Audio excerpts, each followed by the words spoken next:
Awesome. Well, thank you so much for making time to speak to me today, Laura.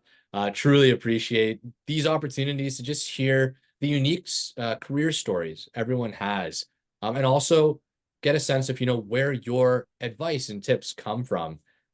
It really has become everyone's favorite part of these episodes is just hearing, how did you get to where you are today? And even though everyone's journey is a little different, I think our viewers find a lot of comfort and reassurance in hearing that maybe it didn't go, I went to school and now I do this, and that there are many things that happened along the way. So it kind of sounds like that might be the case for you. And I'm curious to hear, what has the career journey been like?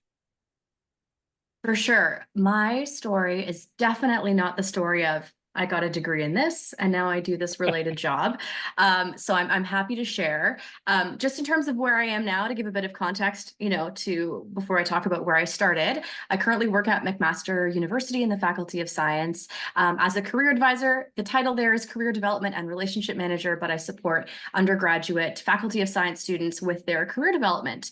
But I certainly did not start or intend for my career to be working with undergraduate science students. So my education, I actually have a Bachelor of Fine Arts in dance. Wow. So when I say that my career path was winding, like I'm not exaggerating. Yeah. Yeah, I grew up as a dancer. I was a very serious ballet dancer. And when it came to thinking about what to do after high school, I wanted to pursue a career as a professional contemporary dancer. So I attended what's now called the School of Performance at TMU, the former Ryerson University, and did my Bachelor of Fine Arts because that's what I wanted to do with my life. I wanted to do a conservatory style training program and be a professional dancer. And I was really, lucky my family was supportive of this. It's the kind of thing where I applied to 4 different schools, each for 4 entirely different things. And what it came down to was I could only train as a dancer when I was young. All of my other interests I could pursue at any age. I was interested in journalism and history and English, a bunch of stuff. Only really dance was kind of restricted by age in terms of doing this serious training. So that's what I did. And over the course of my degree, I got to take one class called Human Development in the Arts that I absolutely just sort of sparked the interest that has kind of woven its way through my career, like since that time. It was taught by a woman I still consider a mentor. Shout out to Dr. Kate Cornell.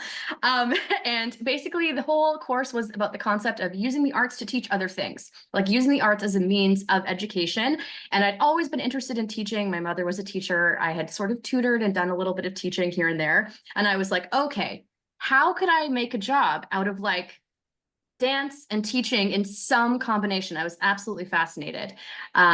And also at this point, I was sort of realizing that the life of a contemporary dancer might not align with what I was looking for out of my life. Super unpredictable, having to work a lot of side and survival jobs. There's not exactly a lot of dance companies to audition for and join and have kind of a stable, a stable salary. And it didn't really align with my personality, I was sort of learning.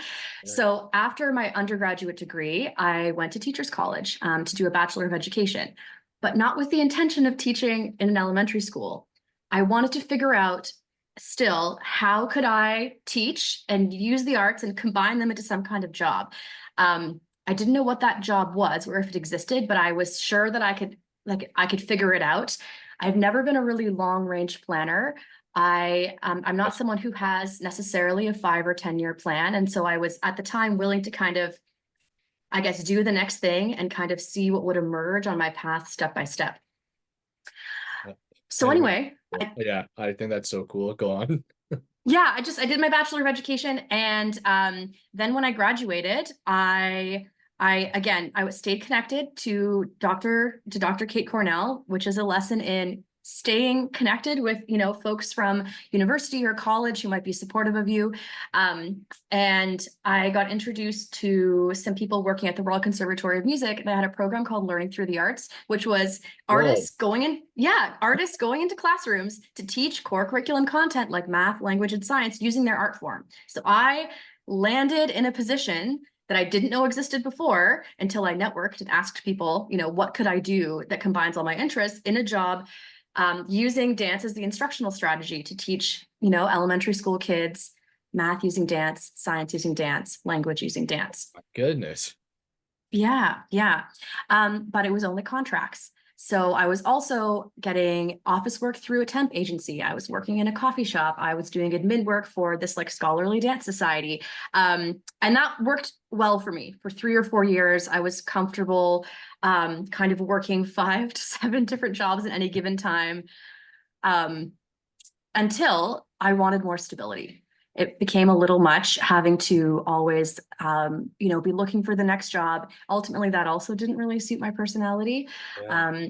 So at that point, I was like, okay, it's time to pause and reevaluate. How can I keep working in arts education, but where I only have one job, or at least Fair. only one or two jobs. Again, I'm still drawing the thread. I still wanted to be within education and be within the arts. And so I did a ton of research on all the organizations, this is in the Toronto area, that I could find that were doing something within arts education. And I ended up finding an organization. It's called Thrive Youth Development Canada. It was called Dare Arts at the time. And it's an organization that teaches leadership skills using the arts. And they were looking for a teacher. And so I applied and interviewed and got the job. And then I was there for like 6 years, actually, at that organization. Yeah.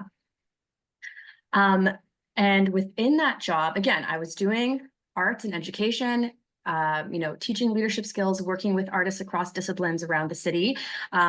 Also, the organization has a program that works with Indigenous communities. So I also traveled all over the north, all over Northern Ontario. I got to go to the Arctic. I went down east to Nova Scotia. Again, sort of working with communities, running arts-based leadership programming.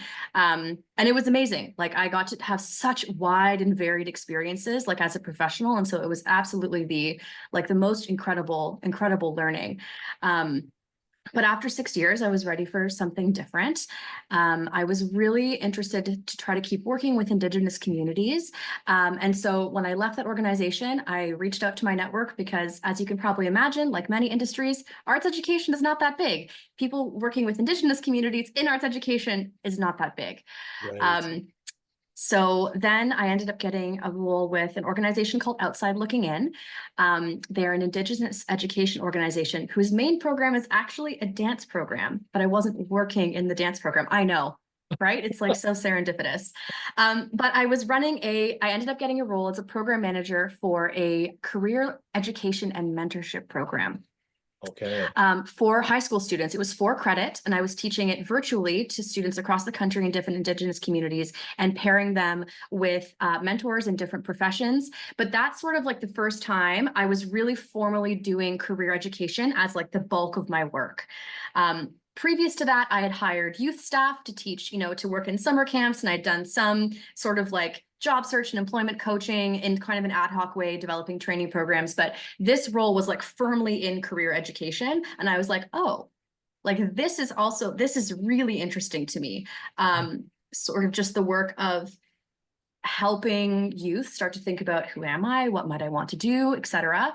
And so I would say that was like really like the first seed of the career formally that I have now in the career education space was Outside Looking In. Okay.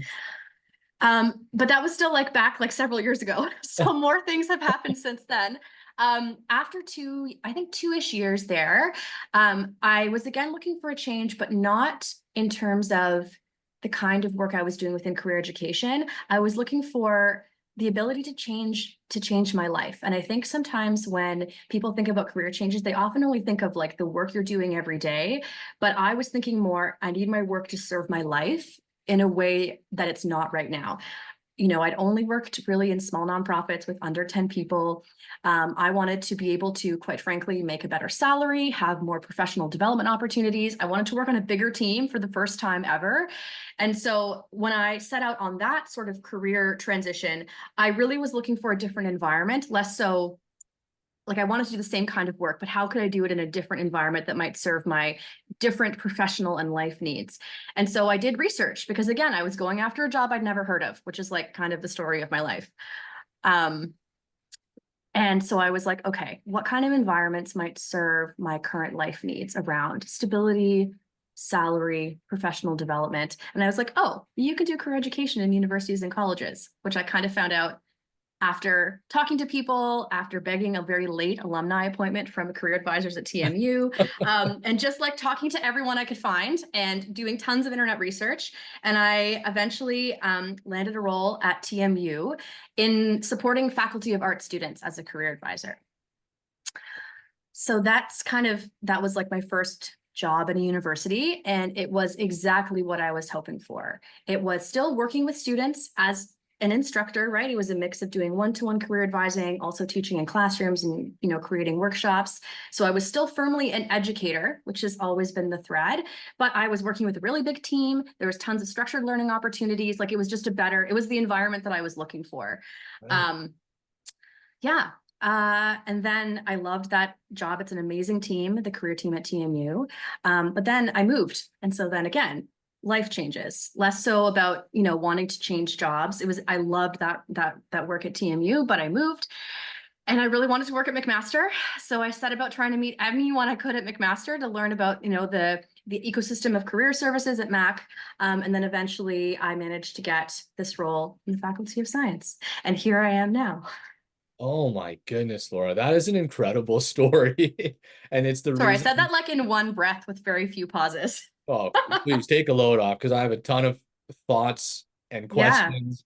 Um, but it's the reason I love asking this question because I think there's just so much to learn from, you know, each other's journeys and this kind of thread you have running throughout your career. And I would imagine your life of just sort of hoping for things that don't exist until you sort of realize they do. Uh, I really resonate with because I'll give you a funny example, Mm, a very funny yeah. example that isn't near as meaningful as yours. But when I moved into my house, I wanted to move where my washer and dryer was, and I Okay. thought, I'd love this to be kind of in my closet, where my clothes are, but I don't have space for a washer and a dryer. I wish Yeah. there was a combined washer and dryer, and I never heard of that.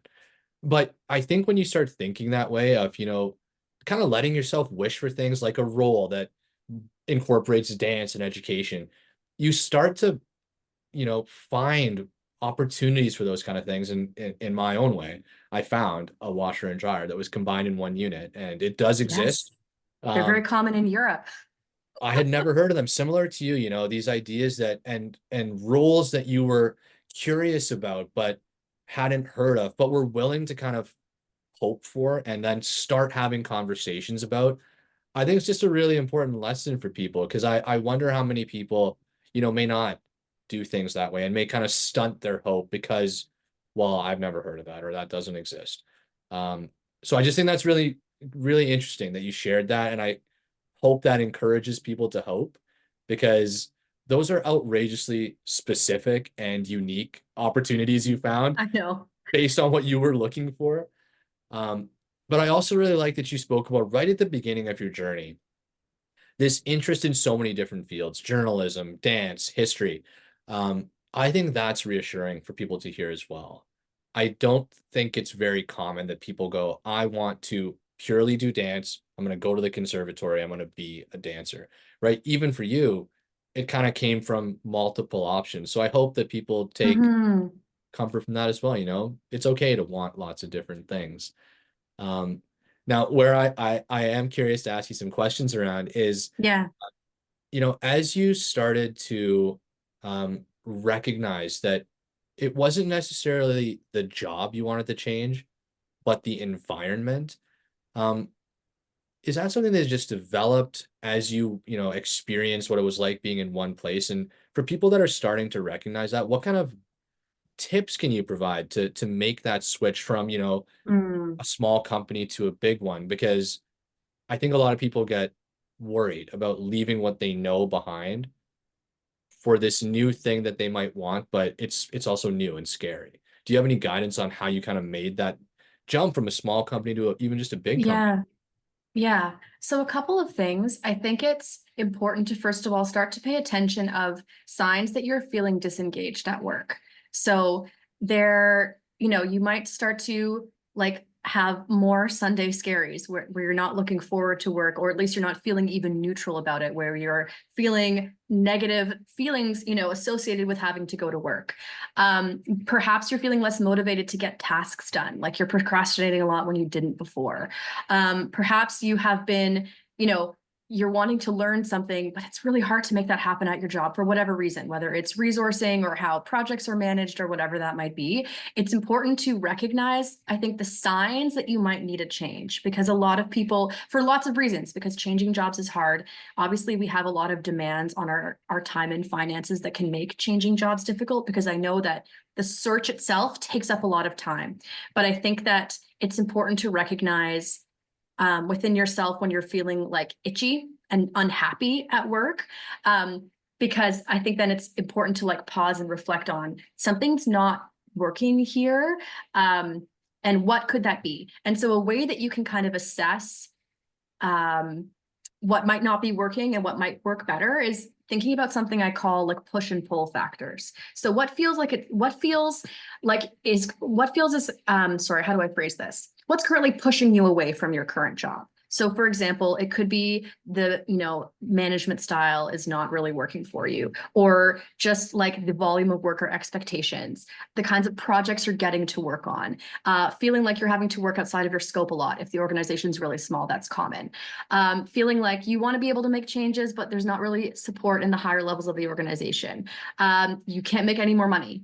You don't have flexibility with your schedule that you really need. So identify a few things that are pushing you away from your current job, and then think about what would pull you towards a new opportunity. So in my case, that was a bigger team. I just wanted to experience what it would be like to work with more people, and have a greater number of roles. And to be honest, I wanted actually more bureaucracy. People often don't want that, but I never experienced what it might be like to have an HR department, to have, a formal improvement plan, or the ability to set formal goals and have those assessed. The ability to have perhaps more funds for professional development, where, people are brought in to do workshops because the whole team needs formal learning opportunities. So identifying what would pull you towards a new opportunity. Maybe that is something hybrid when you work totally on site, or maybe it's literally a different benefits package. Maybe it is you want to apply your skills to a different industry. So maybe you're working, as a project manager within the financial institution, and you love to see what that would be like in tech.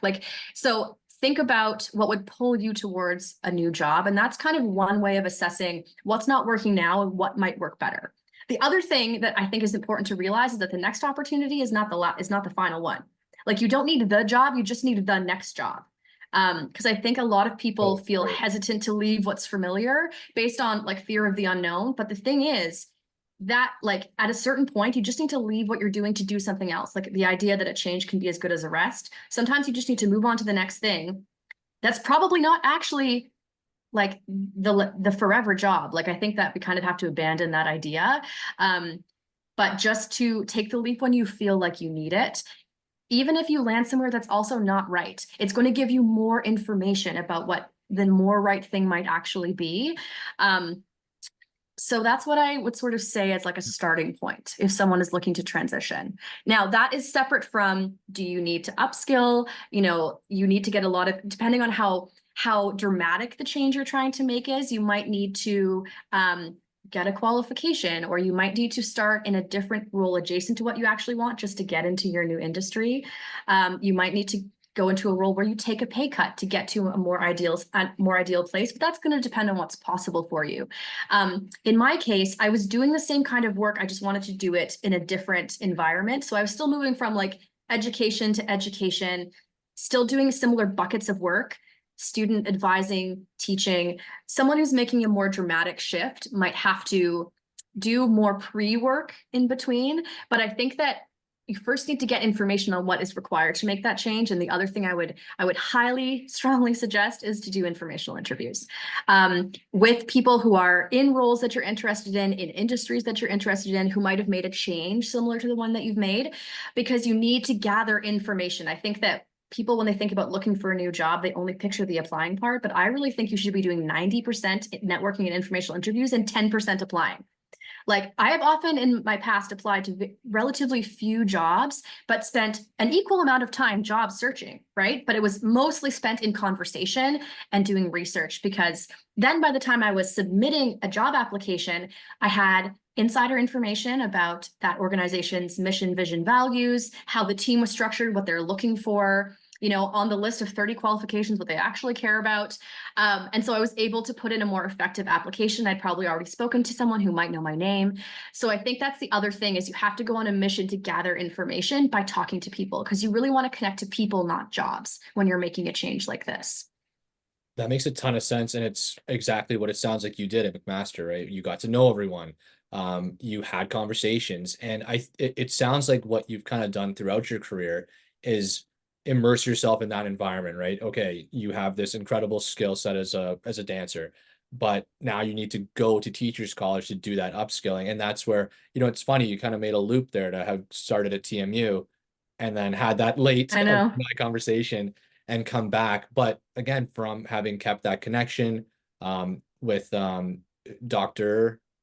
Oh, Kate Cornell. Kate Cornell that you mentioned, and a genuine relationship, someone that you learned from, someone you kept in touch with, that continued to help support and expand the opportunities you had. So I do think that's an underutilized approach, is to get to know people. And when I look at education today, because I think there's always an opportunity to learn, that's the first thing I look at, is kind of who's teaching the course, like who are the people involved in this program, and are these people that I would want to speak to? Because it's not just the information you're learning, it's these people that you might connect with and might develop rapport with, and might end up being mentors or people you work with. So I think that's Yeah. a really interesting approach.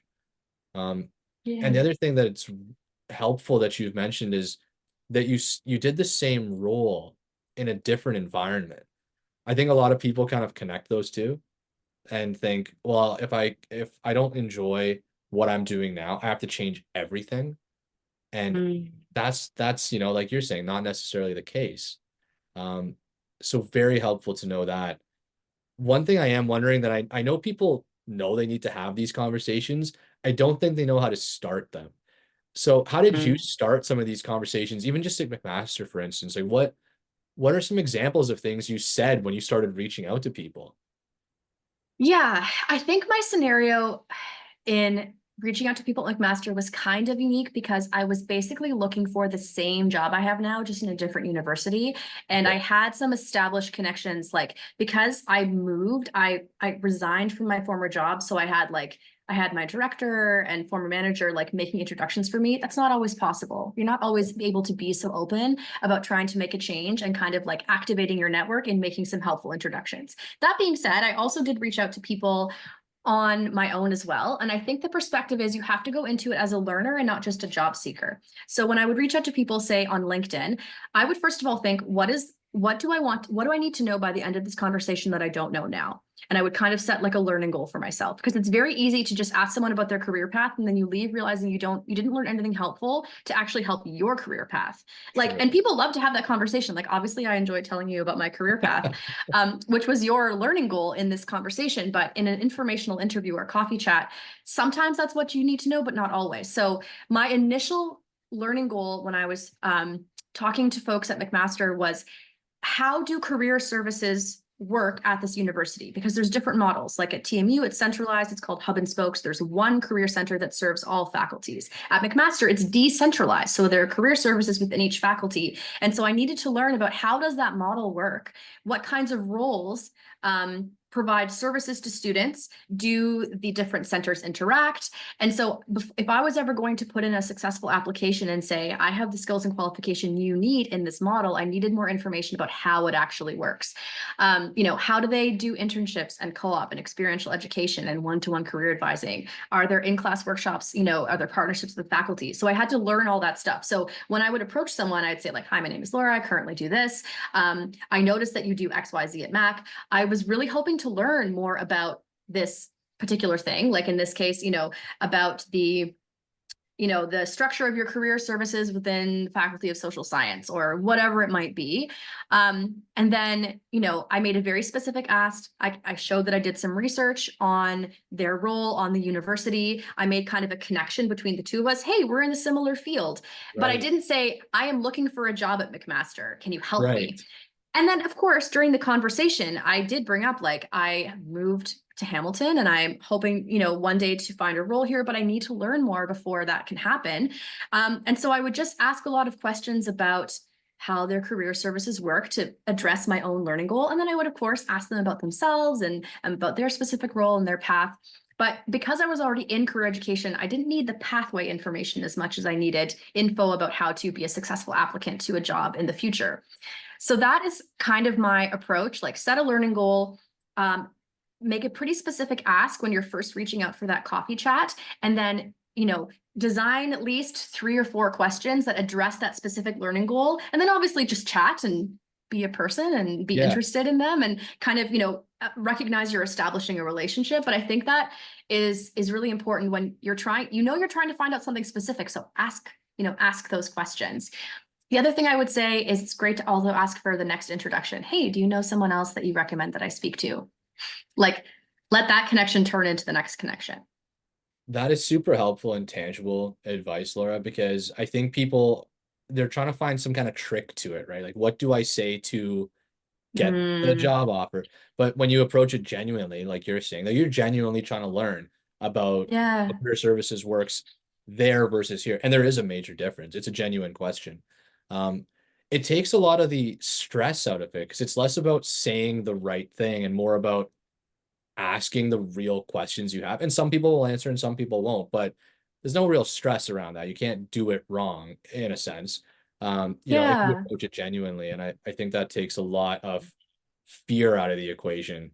Um, and like you said, to recognize that these are just other people, treat them like people. They're just having a conversation with you. And then yeah, Yeah. ask them who else they might be able to point you in the right direction of. And I think the other important thing to remember, like, it depends on your personality. I really like talking to people. This feels like a very positive, getting to connect with people for me is a positive and not super stressful activity, which I totally recognize is not the case for lots of people. But I think it's important to remind yourself, if you are feeling nervous about this element of like networking, building relationships, is that everyone has had someone who has helped them. Yes. And most people are willing to pass that on. And it's a totally normal part of job search to ask people for informational interviews. I think people also think it's kind of unusual. Like, it is normal to receive messages. Hey, can I ask you about your career? Because I can almost guarantee that someone, they've sent a message like that in the past.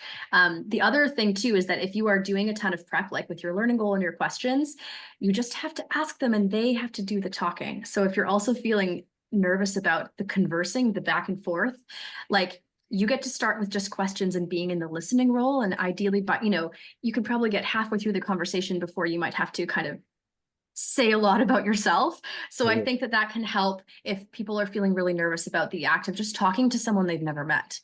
That's such a good point. And yeah, asking questions is such a great way to do that.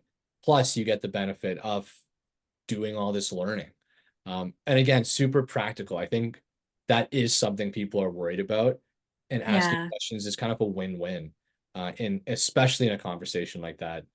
Um, and I know I've taken more time than I asked you for, Laura. So I just want to say thank you That's so okay. much for sharing this story. I hope you'd consider coming back on and continuing this conversation in the future. I Oh, feel I like would love we have to anytime. that would be awesome. I feel like we have a ton more to learn from you.